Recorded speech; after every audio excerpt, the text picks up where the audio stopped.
விறுவிறுப்பான அரசியல் நிகழ்வுகள் குறித்த ஆய்வுகள், நியாயங்களின் நிறம் மாறாத கூர்மையான விமர்சனங்கள், தீமைகளை சுட்டெரிக்கவும் நல்ல அரசியலை வளர்த்தெடுக்கவும் அறிவார்ந்த விவாதங்கள், இளைய தலைமுறையிடம் விழிப்புணர்வை ஊட்டும் விரிவான வரலாற்று விளக்கங்கள், கலை, இலக்கியம், ஆன்மீகம், பண்பாடுகளை படம் பிடித்து காட்டும் கருத்தோவியங்கள் வாரந்தோறும் உங்கள் தமிழருவி தர்பாரில் அணிவகுக்கும்.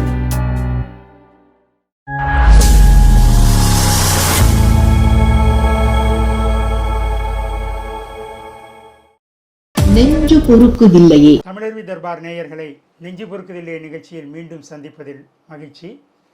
ஐயா தமிழருவி மணியன் அவர்கள் நம்மோடு இருக்கிறார்கள். ஐயா அவர்களை வணங்கி மகிழ்வோம். வணக்கம் குமரையா. ஐயா, நடப்பு நெஞ்சு பொறுக்குதில்லை நிகழ்ச்சியில் காவல்துறையை பற்றி தான் உங்களிடம் பேச இருக்கிறோம். அண்மையில் சிவகங்கை மாவட்டம் திருப்புவனம் பகுதியில் ஒரு காவலாளி குற்றச்சாட்டின் அடிப்படையில் விசாரணைக்கு என்று அழைத்து செல்லப்பட்டு மரணமடைந்திருக்கிறார். செய்திகளை பார்க்கின்ற பொழுது 3rd டிகிரி மெத்தட்ஸ் என்று சொல்வார்களே, அது போன்ற கொடூரமான தாக்குதல்கள் நடந்திருப்பதாக தெரிகிறது. சாத்தான்குளத்தை பார்த்து பொங்கியவர்கள் ஆட்சியில் இதுவரை 24 காவல்துறை மரணங்கள் நிகழ்ந்திருக்கின்றன. காவல்துறைக்கு முதல்வர் தான் பொறுப்பு வகிக்கிறார். காவல்துறையுடைய செயல்பாடை நீங்கள் எப்படி பார்க்கிறீர்கள்? காவல்துறையினால் படுகொலை செய்யப்பட்ட அஜித்குமார் பற்றி நினைக்கிற பொழுதே பேய் அரசு செய்தால் பிணம் தின்னும் சாத்திரங்கள் என்று பாரதி எழுதிய அந்த கவிதை வரிதான் என் கவனத்திற்கு வருகிறது. இன்றைக்கு சாத்திரங்கள் பிணம் தின்னுகின்றன. இவற்றை இந்த சமூகம் மௌனப்பார்வையாளராக எவ்வளவு காலம் பார்த்து கொண்டிருக்க போகிறது? திராவிட முன்னேற்றக் கழக அரசு எதை செய்தாலும் சரி என்று சொல்லக்கூடிய அளவுக்கு ஒத்து ஊதுகின்ற கட்சிகள் எல்லாம் இனியும் இதே காரியத்தில் தான் ஈடுபட போகின்றனவா? இந்த கட்சிகளுக்கெல்லாம் மக்கள் நலன் மீது நாட்டம் இல்லையா? தங்களுடைய சுயநலனுக்காக தாங்கள் 2-3 சட்டமன்ற தொகுதிகளை பெறுவதற்காக 2-3 நாடாளுமன்ற தொகுதிகளில் வெற்றி பெற்று நாடாளுமன்றத்தை இவர்கள் அலங்கரிப்பதற்காக இந்த அரசு எந்த தவறை செய்தாலும் அதை சுட்டிக்காட்டுவதற்கு கூட தயங்கக்கூடிய அளவுக்கு இருப்பதென்றால் நீங்கள் எந்த வகையில் அரசியல் கட்சி என்று எனக்கு புரியவில்லை. எந்த வகையில் நீங்கள் ஒரு அரசியல் கட்சியின் தலைவர்களாக இந்த மண்ணில் வலம் வருகிறீர்கள் என்றும் எனக்கு தெரியவில்லை. இப்படிப்பட்ட ஒரு கோர சம்பவம் நிகழ்ந்திருக்கிறது. 27 வயதான ஒரு இளைஞன் தன்னுடைய வாழ்வை அநியாயமாக பறிகொடுத்திருக்கிறான். முதலில் நீங்கள் பார்க்க வேண்டியது நகைகள் திருடப்பட்டனவா என்பதே கேள்விக்குறியாக இருக்கிறது. நகைகள் திருடப்பட்டதாக சொல்லக்கூடிய அந்த பெண்மணி அவர் முறையாக காவல்துறையிடம் போய் அவர் எழுத்துப்பூர்வமாக ஒரு புகார் அளித்தாரா என்றால் இல்லை. அப்படி ஒரு எழுத்துப்பூர்வமான புகாரை பெற்று இவர்கள் எஃப்ஐஆர் பதிவு செய்தார்களா என்றால் இல்லை. சிஎஸ்ஆர் வழங்கப்பட்டதா என்றால் இல்லை. உண்மையில் ஒரு பெண்மணி தன்னுடைய நகைகள் பறிபோய்விட்டதாக காவல்துறையிடம் போய் சொன்னால் யாரை அந்த பெண்மணி சுட்டி காட்டுகிறாரோ அந்த மனிதனுக்கு எதிராக நீங்கள் சென்று விசாரணை செய்வதில் எந்த தவறும் இல்லை. ஆனால் நீங்கள் என்ன செய்திருக்க வேண்டும்? உடனடியாக அந்த கோவில் வளாகத்தில் இருக்கக்கூடிய சிசிடிவியை நீங்கள் பார்த்திருக்க வேண்டாமா?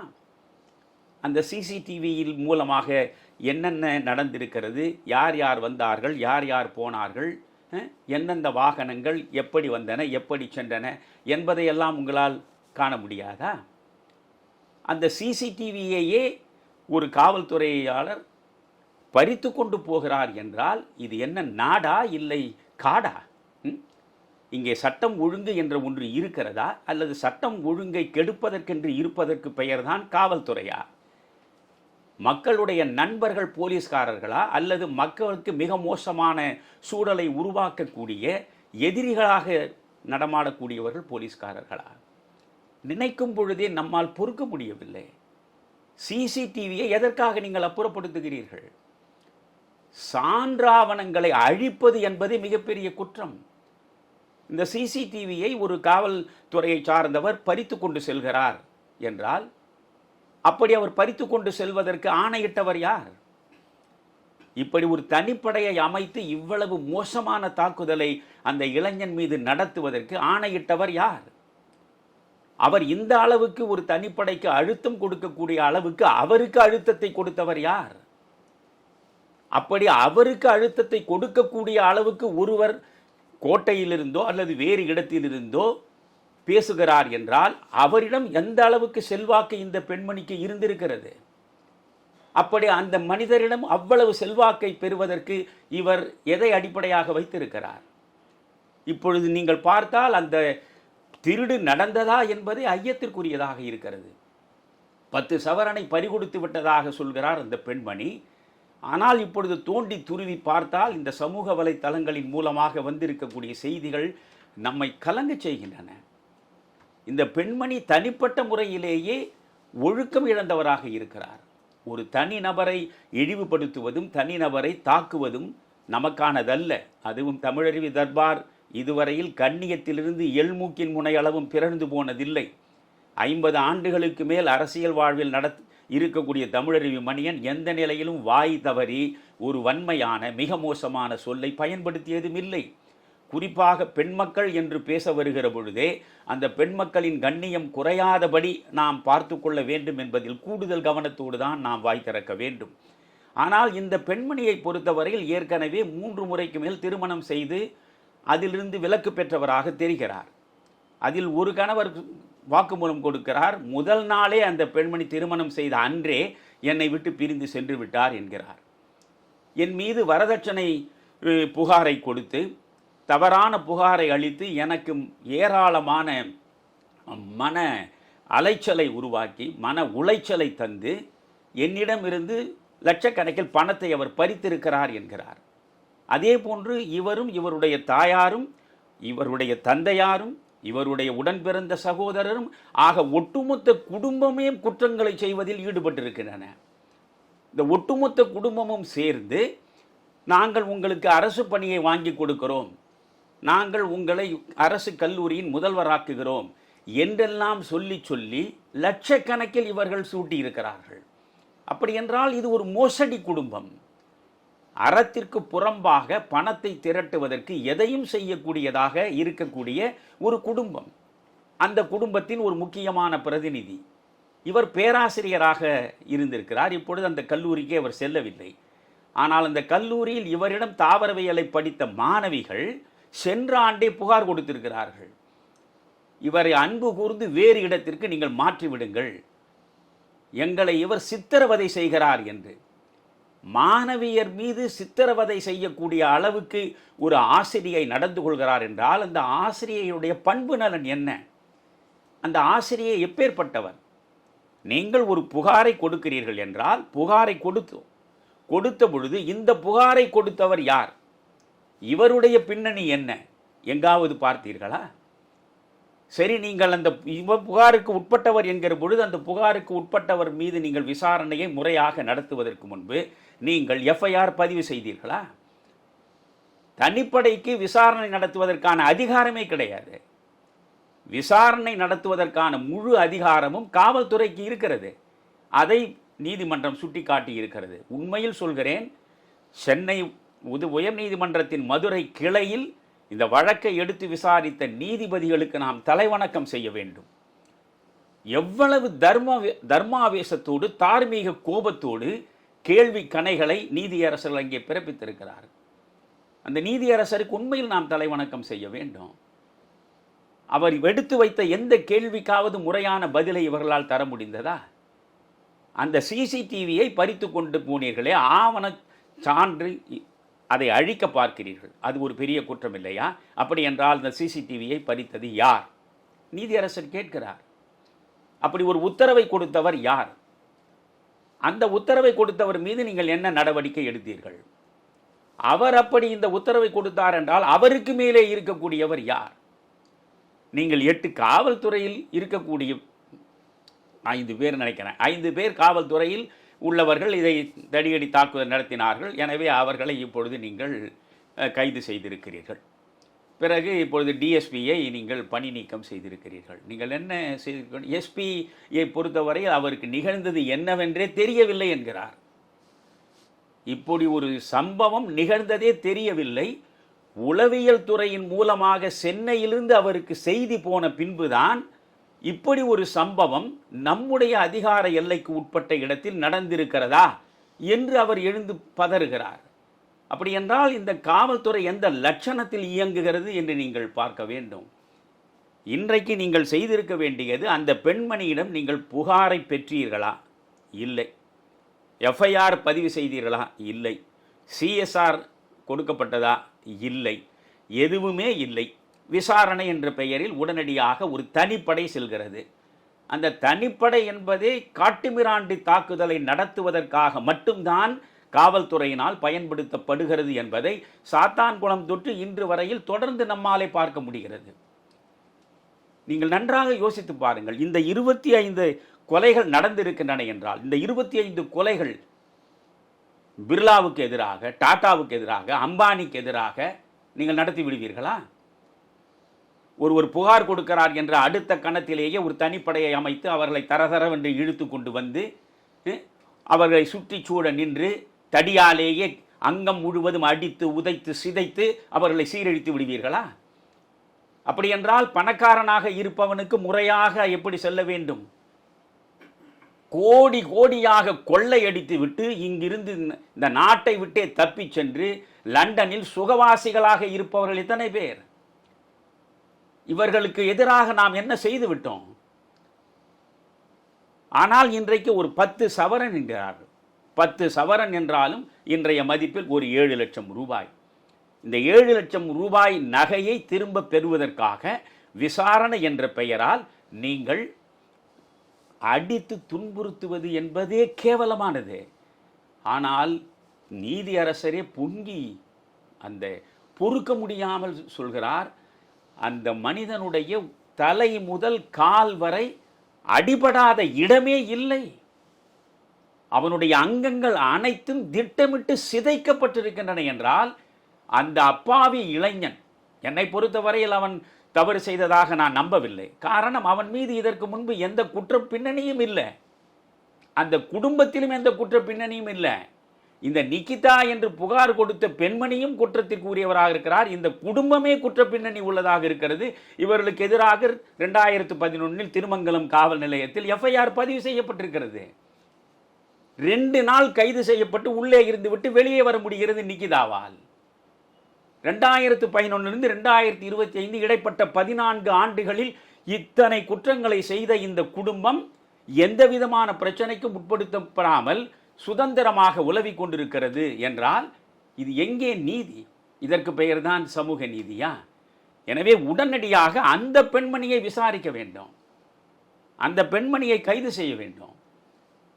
நீங்கள் இப்பொழுது என்ன அந்த பெண்மணி சொல்கிறார், காரில் வைத்து கொண்டு போனேன், இப்பொழுது காரில் இருந்த பொருள் காணாமல் போய்விட்டது என்று சொல்கிறார். காணாமல் போனது என்று சொல்வதை இப்பொழுது நாம் நம்ப வேண்டும் என்றால், நம்பற்குரிய நடவடிக்கை உள்ள பெண்ணாக இருந்தால் அதை நாம் ஏற்றுக்கொள்ளலாம். இந்த பெண்மணியினுடைய கடந்த காலமே நம்பற்குரியதாக இல்லையே. எனவே இவர் சொல்லக்கூடிய இந்த புகார் மட்டும் எப்படி பொய்யாக இல்லாமல் உண்மையாகவே இருக்கும் என்று நாம் நம்புவது? என்னுடைய கேள்வி, யார் இந்த சார் என்பது அண்ணாமலை பல்கலைக்கழகத்தில் நடந்த பாலியல் விவகாரத்திலே இருந்து தொடர்ந்து நடக்கிறது. யார் இந்த சார்? ஒரு டிஎஸ்பி மானாமதுரையிலே இருந்து தனிப்படையை அனுப்பி ஒரு இளைஞனை, அதுவும் அந்த கோவில் கண்ட இடத்தில் அவர்கள் விசாரணைக்கு அழைத்து சென்று எல்லா இடங்களிலும் தாக்குதல் நடத்தி இருக்கிறார்கள். அந்த கோவிலினுடைய பின்பக்கத்தில் கோசாலை இருக்கக்கூடிய இடத்தில் அத்தனை பேர் சேர்ந்து அடிக்கிறார்கள். நீங்கள் சட்டப்படி பார்த்தால் ஒரு விசாரணை என்று வருகிற பொழுது 3 பேருக்கு மேல் இருக்கக்கூடாது என்கிறார்கள். 3 பேர் சேர்ந்து ஒரு தாக்குதல் நடத்துவதே தவறானது. விசாரிக்கிறோம் என்று சொல்லிவிட்டு நீங்கள் போய் 5 பேர் சுற்றி சூழ்ந்து அடி அடி அடி என்று அடித்திருக்கிறீர்கள். வைகை பாலத்திற்கு பக்கத்தில் தலைகீழாக தொங்கவிட்டதாக செய்திகள் வந்து சேருகின்றன. மிளகாய் பொடியை எடுத்து தாகம் எடுத்து தண்ணீர் கேட்டிருக்கிறான். நீங்கள் எல்லாம் மனிதர்கள் தானா அல்லது மிருகங்களை விட மிக மோசமான பிறவிகளா? தாகம் என்று ஒருவன் கேட்கிற பொழுது இந்த தண்ணீரில் மிளகாய் பொடியை தூவி அவனுக்கு குடிக்க கொடுக்கிறீர்கள். அவனுடைய பிறப்பு உறுப்பில் மிளகாய் பொடியை போட்டு நீங்கள் அதை நசுக்குகிறீர்கள். நீங்கள் அது வழங்கப்பட்டிருக்கக்கூடிய அந்த ரிப்போர்ட், அது முழுக்க முழுக்க பிரேத பரிசோதனை செய்து அளிக்கப்பட்டிருக்கிற அந்த அறிக்கையை நீங்கள் பார்த்தால் வயிற்றில் லத்தியாலேயே வைத்து குத்தி இருக்கிற காயம் இருக்கிறது என்கிறார். 44 காயங்கள் அந்த உடல் முழுவதும் இருக்கிறது என்றால் நான் கேட்கிறேன், ஒரு சின்னஞ்சிறு குண்டூசியை எடுத்து உங்களிடம் சுருக்கென்று குத்தினாலே தாங்க முடியுமா? தாயுமானவர் சொல்லுவார். இவற்றையெல்லாம் இவர்களுக்கு யார் சொல்வது? தாயுமானவர் சொல்கிறார், ஒரு மலரை பார்க்கிற பொழுது மலரோடு நீயே இருத்தி, யாரு? இறைவன். ஒரு பூவுக்குள்ளே இறைவனை நான் பார்க்கிறேன், அதை பறிக்க மனம் நன்னேன் என்கிறார். ஒரு பூவை பறிக்க முயலுகிற போது கூட இந்த பூவுக்குள் இறைவன் இருக்கிறான், இந்த பூவை படைத்தவன் இறைவன். இதை பறிப்பது என்பது இறைவனுக்கே இழைக்கக்கூடிய அநீதி, அதை என் மனம் ஒரு நாளும் செய்ய ஒப்பாது என்று தாயுமானவர் பாடியது இந்த போலீஸ்காரர்களுக்கு தெரியுமா? கவிக்கோ அப்துல் ரஹ்மான் மிக அழகாக சொல்லுவார், இவற்றையெல்லாம் யோசிக்க வேண்டும். ஒரு அகல் விளக்கில் சுடர் பரப்புகின்ற திரியை அணைப்பதே ஒரு மனிதனின் நாவை அறுப்பதற்கு சமம் என்கிறார். ஒளி தருகிற சுடர் விளக்கினுடைய திரியை அணைப்பது மனிதன் நாவை அறுப்பதற்கு சமம் என்கிறார். அப்படித்தானே ஒரு மென்மையான இதயம் இருக்க வேண்டும் மனிதனுக்கு. அதிலும் குறிப்பாக காவல்துறையில் வந்து சேர்ந்திருக்கக்கூடியவர்கள் நீங்கள் ஒட்டுமொத்த சமூகத்தினுடைய பயன்பாட்டுக்காக வந்திருப்பவர்கள் தானே. இன்றைக்கு தமிழகத்தினுடைய காவல்துறை ஒட்டுமொத்தமாக வெட்கி தலைகுனிய வேண்டிய நிலையில் இருக்கிறது. உங்களுக்கு ஒவ்வொரு அதிகாரிக்கும் எத்தனை வசதிகள், எத்தனை ஏவல் கூவல்கள், எவ்வளவு ஆடம்பரமான வாழ்க்கை. இன்றைக்கு நீங்கள் பார்த்தால் இந்த நிலையில் நான் இப்பொழுது கலைஞர் கருணாநிதியைத்தான் யோசிக்கிறேன். ஜெயலலிதாவின் ஆட்சி காலத்தில் அன்றைக்கு இருந்த நிலையை பற்றி சொல்வதற்காக இன்றும் மறக்க முடியாத ஒரு வாசகத்தை கலைஞர் சொன்னார். போலீஸ் துறையினுடைய ஈரல் கெட்டுவிட்டது என்றார். காவல்துறையின் ஈரல் அன்று கெடவில்லை, இன்றுதான் முழுவதுமாக கெட்டு கிடக்கிறது. முழுவதுமாக கெட்டு கிடக்கிறது ஈரல். யார்? அவருடைய மகனுடைய ஆட்சியில். ஒரு மன்னிப்பு கேட்டுவிட்டால் கதை முடிந்து விடுமா? நான் கேட்கிறேன், இதில் இந்த பிரச்சனை பூதாகரமாக வடிவெடுக்கிற பொழுது உடனடியாக திமுகவிலே உள்ளவர்கள் கட்ட பஞ்சாயத்துக்கு வந்ததற்கு காரணம் என்ன? 50 லட்சம் ரூபாய் கொடுக்கிறோம் என்று இவர்கள் கூடி பேசி முடிவெடுத்து அவர்களை நிர்பந்தித்தது எந்த அடிப்படையில்?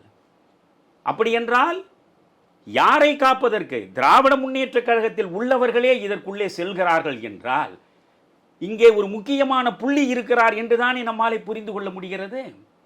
இதற்கு பின்னணியில் இருக்கக்கூடிய அந்த முக்கியமான புள்ளி யார்? அந்த முக்கியமான புள்ளியின் மீது என்ன நடவடிக்கை எடுக்கப் போகிறது என்று நாம் சிபிஐ மூலம் பார்க்க போகிறோம். சிபிஐ விசாரணை என்று சொன்னால் எந்த நிலையிலும் சிபிஐ விசாரணை கூடாது என்று உச்சநீதிமன்றம் வரையில் போய் வழக்கு தொடுத்த மனிதர் தான் ஸ்டாலின். நீங்கள் இதை சிபிஐக்கு மாற்ற வேண்டும் என்று ஒன்றை சொன்னால் இது சிபிஐக்கு மாற்றக்கூடாது, ஸ்காட்லாந்து யார்டுக்கு நிகரான காவல்துறை எங்களிடம் இருக்கிற பொழுது இதை தேவையில்லாமல் நீங்கள் சிபிஐக்கு மாற்றக்கூடாது என்று. சிபிஐக்கு மாற்றக்கூடாது என்று சொல்வதென்றால் உங்கள் அரசின் மீது நம்பகத்தன்மை மக்களுக்கு இருக்க வேண்டும். உங்களால் இயக்கப்படுகின்ற காவல்துறையின் மீது மக்களுக்கு ஆழ்ந்த நம்பிக்கை இருக்க வேண்டும். இவை இல்லாத நிலையே தான் சிபிஐக்கு போயிருக்கிறது. சிபிஐ மட்டும் என்ன வாழ்கிறது? சாத்தான்குளத்து விவகாரத்தில் சிபிஐ இன்றைக்கு என்ன நடந்திருக்கிறது? ஏறக்குறைய 5 ஆண்டுகளாக போகின்றனவே.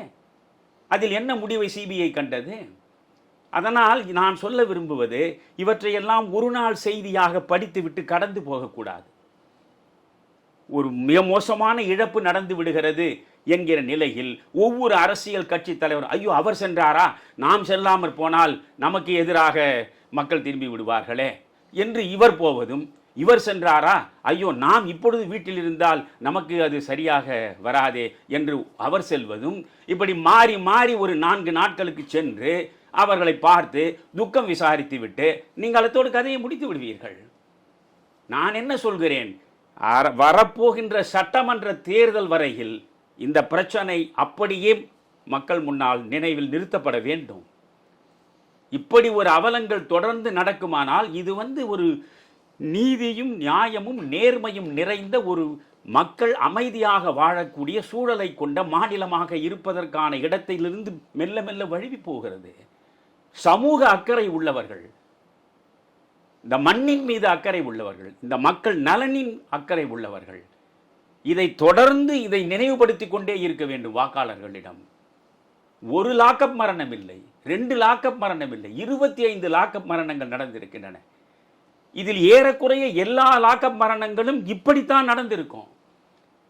கண்மூடித்தனமாக காட்டுமிராண்டி தாக்குதலில் ஈடுபட்டு அதன் விளைவாக அணுவாக சித்திரவதைக்கு உள்ளாகி துடிக்கத்தான் செத்திருப்பார்கள்.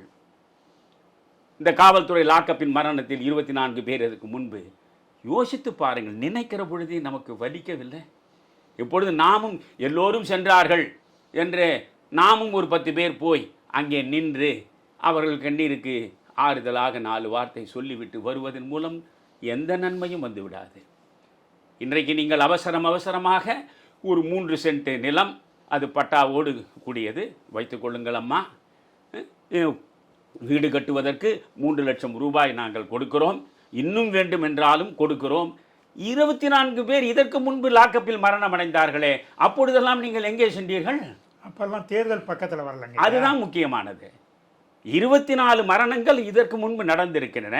இவற்றிற்கெல்லாம் இந்த அரசு எந்த வகையில் அந்த குடும்பங்களுக்கு தீர்வை தந்தது? எந்த வகையில் அந்த குடும்பங்களின் துயரை துடைத்தது? எந்த வகையில் அந்த குடும்பங்களின் வாழ்வாதாரத்திற்கு வழிகாட்டியது? வெளிப்படையாக இது வந்துவிட்ட பிறகுதான் இன்றைக்கு நீங்கள் முதலமைச்சரே பேசுகிறார். இது மானங்கெட்ட மெயின் ஸ்ட்ரீம் சேட்டலைட் உலகம். இது நீங்கள் இந்த மெயின் ஸ்ட்ரீம் ஊடகங்கள் இருக்கின்றனவே, இப்படி ஒரு மிக மோசமான அவலம் அரங்கேறி இருக்கிறது. ஆனால் இங்கே இருக்கக்கூடிய எல்லா முக்கியமான இந்த சேட்டலைட் ஊடகங்கள் இருக்கின்றன, தொலைக்காட்சிகள் நேர்காணல் நடத்துகின்றன. அதிமுக பாஜக கூட்டணி இருக்குமா இருக்காதா? இப்படி பேசி மடைமாற்றம் செய்வதற்கு புறப்பட்டு இருக்கின்ற கொத்தடிமைகளாக நீங்கள் மாறிவிட்டீர்களே. கொஞ்சம் யோசித்து பாருங்கள். மகாத்மா காந்தி சொல்லுவார், எப்பொழுதுமே மக்கள் நலன் சார்ந்துதான் ஊடகம் இயங்க வேண்டும். அன்றைக்கு பத்திரிகை தான் பெரிய ஊடகமாக இருந்தது. அந்த ஊடகத்திற்கு அவர் சொல்கிறார், மக்கள் நலன் சார்ந்து நீங்கள் இயங்க வேண்டும், மக்களினுடைய கருத்துக்களை அரசுக்கு எடுத்து வைக்கும் சாதனமாக நீங்கள் இயங்க வேண்டும்.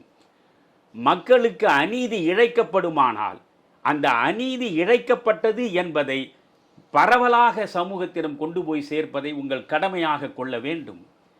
அந்த அநீதியை எதிர்ப்பதற்கு மக்கள் முதலில் பாசிவ் ரெசிஸ்டன்ஸ் என்கிறார் காந்தி. எடுத்தவுடனே நீங்கள் வன்முறையில் ஈடுபட வேண்டாம். அந்த சமூக தீமைக்கு எதிராக கிளர்ந்து எழுங்கள், ஆனால் சாத்வீக முறையில் உங்களுடைய எதிர்ப்பை காட்டுங்கள். அப்படி சாத்வீக முறையில் காட்டுகிற எதிர்ப்பை அந்த அரசு அலட்சியப்படுத்துமானால் அதற்கு பிறகுதான் நான் வயலண்ட் நான் கோஆபரேஷன் மூவ்மெண்ட், வன்முறை அற்ற அரசோடு ஒத்துழையாமையை நீங்கள் நடத்த பார்க்க வேண்டும் என்கிறார். இது போன்ற நிலைகள் நீடிக்குமானால் நமக்கு எதற்கு ஒரு காவல்துறை? யோசித்து பாருங்கள். இந்த நாட்டை காப்பதற்கு இல்லாமல் இந்த நாட்டை காட்டி கொடுப்பதற்கே ஒரு இராணுவம் இருக்கிறது என்று வைத்துக் கொள்ளுங்கள். அப்படி என்றால் ஒரு இராணுவம் நமக்கு எதற்கு? இந்த மக்களிடம் அமைதியை கொண்டு வந்து சேர்ப்பதற்காக ஒரு காவல்துறை இருக்கிறது. ஆனால் அந்த காவல்துறையினாலேயே மக்களின் அமைதி பாதிக்கப்படுகிறது என்றால் அந்த காவல்துறை எதற்கு? இப்படி 25 லாக்கப் மரணங்கள் நிகழ்ந்திருக்கிற நிலையில் ஒரு ஏதுமறியாத ஒரு அப்பாவி இளைஞன் அங்கமாக அவனை சிதைத்திருக்கிறீர்களே. அவனை அடித்த அடியில் மண்டை பின்வோடு பிளவுபட்டிருக்கிறது, அவன் மூளை நசுங்கி இருக்கிறது, இரத்தம் உறைந்திருக்கிறது, அவன் சிறுநீரகம் சிதைந்திருக்கிறது, அவன் வயிற்றில் குத்திய குத்தினால் குடற்பாகம் முழுவதுமே பாதிக்கப்பட்டிருக்கிறது. நீங்கள் மனிதர்களா? நீங்கள் மிருகங்கள் கூட இந்த காரியத்தை செய்யாதே. இப்படிப்பட்ட மனித மிருகங்களுக்கு ஆதரவாக ஒருவரும் எழுந்திருக்க முடியாது. இப்பொழுது அந்த குடும்பங்களை சார்ந்தவர்கள் வந்து தங்கள் குரலை எழுப்புகிறார்கள். இவற்றையெல்லாம் செய்தவர்கள் இவர்கள் என்றால் இவர்கள் மீது நீங்கள் கைது நடவடிக்கை எடுக்கிறீர்கள். இவர்களுக்கு உத்தரவிட்டவர் யார்? உத்தரவிட்டவரை என்ன செய்தீர்கள் என்று அவர்கள் கேட்கிறார்கள். உத்தரவிட்டவர் மிக மோசமான மிக தவறான ஒரு காரியத்தை செய் என்று சொன்னால் நீங்கள் செய்து விடுவதா? கடுமையாக நீங்கள் தண்டித்து அவனிடம் உண்மையை வரவழியுங்கள் என்று உங்களுக்கு ஒரு உத்தரவு வந்தது என்றாலும் இப்படியா ஒரு மனிதன் மீது நீங்கள் தாக்குதல் நடத்துவது? இன்றைக்கு ஒட்டுமொத்த இந்தியாவே இதை பார்த்துவிட்டு அந்த உண்மையில் அந்த சக்தீஸ்வரனுக்கு நாம் நன்றி செலுத்த வேண்டும்.